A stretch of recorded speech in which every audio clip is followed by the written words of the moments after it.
Hey guys, this is Caesar with Nursing School Made Easy. Today's lecture is going to be on syndrome of inappropriate antidiuretic hormone, otherwise known as SIADH. Again, I want to thank the guys at Artec Computer Repair for donating my brand new iPhone 6. It's coming in pretty handy to record all these lectures. So again, shout out to Artec Computer Repair. Let's get into SIADH and what it is. Now remember that we talked about in, for example, diabetes insipidus, you have something called antidiuretic hormone, ADH, also known as vasopressin. Now that is secreted by the pituitary gland. So again, your pituitary gland is going to secrete ADH. Now ADH is going to come down, we'll say that that's the heart, aorta. The aorta is going to at some point come make the renal arteries. You have your kidneys. Okay, so ADH, again secreted by pituitary gland, it's going to come down, it's going to affect your kidneys, and it's going to make you retain water.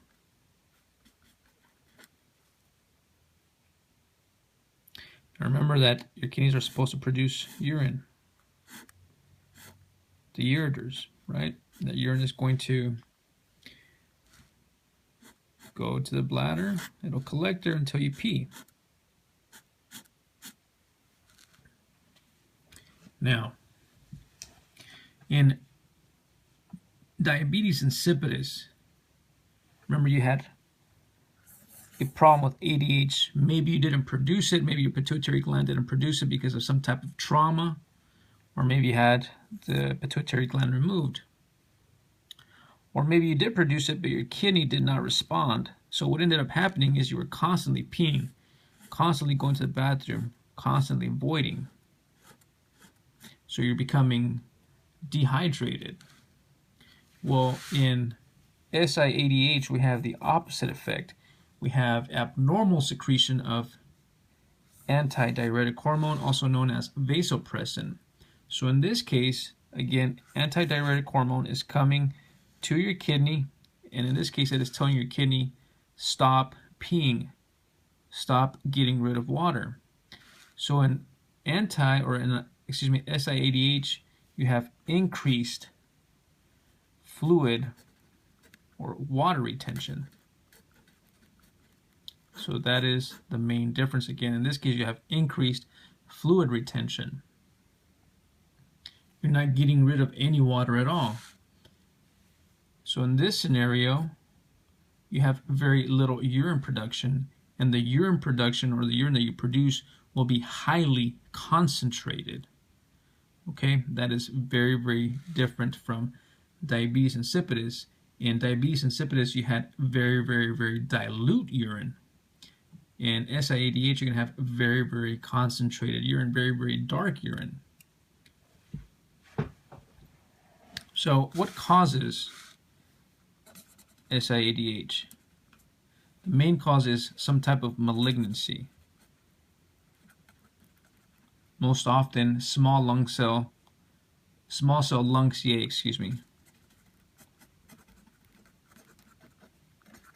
So when a patient shows up with symptoms of SIADH, physicians typically think maybe some type of metastasis, some type of malignancy.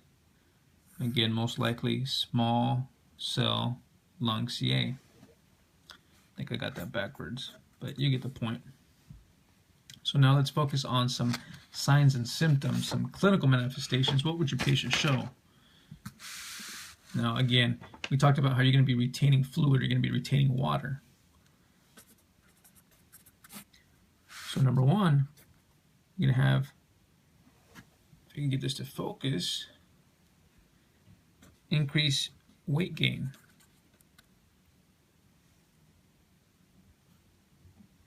Now this is going to be very interesting because this is going to be without edema.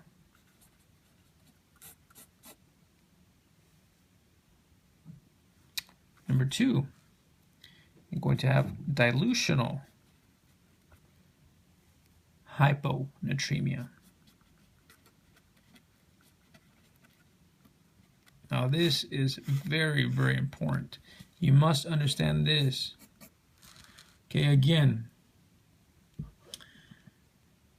you're retaining a lot of water, especially if you're drinking lots of fluids. You're going to get thirsty, so you're going to want to drink fluid. You're not voiding any of it out. So the amount of sodium that you have in your body is going to become diluted by all the water intake, by all the water that is retained. That will cause dilutional hyponatremia. Now again, you must understand this concept because this will lead to many problems. This will result in muscle cramping and muscle twitching.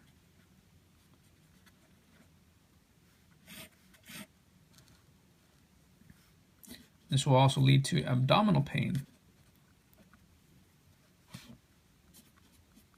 thirst. Yes, you are retaining water, so you shouldn't be thirsty, but you are hyponatremic. That is telling your body, give me something to drink, so it will cause thirst. Because you are hyponatremic, you will be fatigued. Also have nausea and vomiting. Now, these will be, this could really be anything. This is not very specific. So let's get into some specific stuff that says dilutional hyponatremia. Things that you want to really worry about are seizures. Remember that in severe cases of hyponatremia, one of the things that you have to worry about is cerebral swelling. Remember, there's only so much space inside your skull, so if your brain begins to swell, that can cause problems. One of those problems is or are seizures. Okay, so when cerebral swelling occurs, one of the first problems that you may see in your patient is confusion, altered mental status. And even before any confusion or altered mental status occurs, your patient may begin to complain of headaches, and this is due to the brain beginning to swell. Now, if these problems are not corrected, now these are very, very specific to hyponatremia, so make sure you know these very well for your NCLEX exam. If these problems are not corrected, or if the hyponatremia is not corrected, then what will result is coma and even death. Again, this all has to do with the cerebral swelling, so make sure you understand that. Now, what are going to be some diagnostic studies? Things that you need to focus on are your urine and serum osmolality. Okay, again, urine and serum osmolality.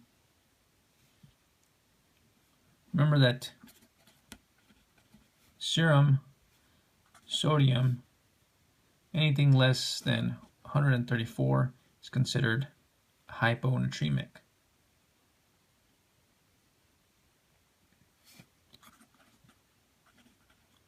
So serum, you want to check out for levels less than 280, and this is osmolality, okay?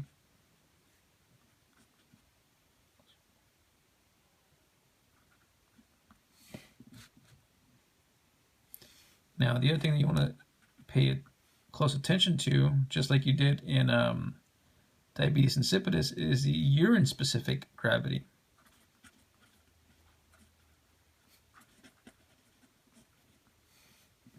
And the urine-specific gravity, in this case, is going to be very concentrated. So it'll be greater than 1.05. So make sure you know this for the NCLEX, your urine-specific gravity. That is going to be, again, very concentrated, greater than 1.05. This is, again, very specific to SIADH, okay? Urine-specific gravity.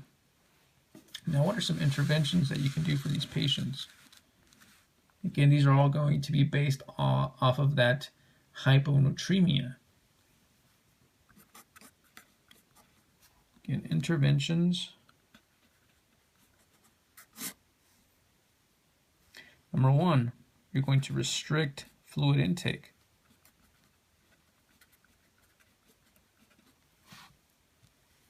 About 800 to a liter a day, or 1,000 ml per day. Again, this will be determined by the physician, but this is what you most likely will do. Again, restrict fluids. You may also give IV fluids. If you're going to give very specific IV fluids, you're going to give hypertonic saline solution. Again, IV therapy will be hypertonic.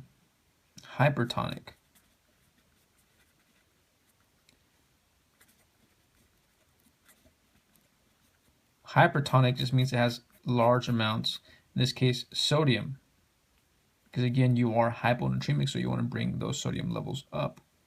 So this would be about 3% to 5% hypertonic saline solution. Again, this just means that it has more sodium in it. Now when you give these hypertonic saline solutions, you want to make sure that you infuse these slowly. So make sure you use an infusion pump. Again, infuse slowly. Number 3, you would give a loop diuretic, such as Lasix. Okay, now remember your pharmacology. Lasix, you never give that push, you give it slowly, or it can cause some auditory problems, it can cause some deafness. Okay, so make sure you know that for your NCLEX exam. If you see that, okay, you never push, it can cause some auditory problems, some hearing problems, okay? So that is a complication of pushing Lasix too fast. Now you will only give Lasix if sodium levels are greater than 125, because Lasix also gets rid of sodium. So if their sodium levels are low, below 124, you're going to cause further hyponatremia. So again, before you give Lasix, you got to make sure that you know the sodium levels. So watch out for that on your NCLEX exam. If you see that and then you check out that, or you see that the sodium levels are low, no, you will not give this. Okay, so don't get fooled. Make sure you check out the question. Make sure you read the question very, very well. The other thing you can give is something like declomycin, Samska, or Raprisol or Vaporsol. Okay. Number 5, you can also tell your patient to, for example, chew on ice chips. Okay. If they're complaining of a dry mouth, ice chips are good. Also, tell them to chew on some gum. More specifically, sugarless gum.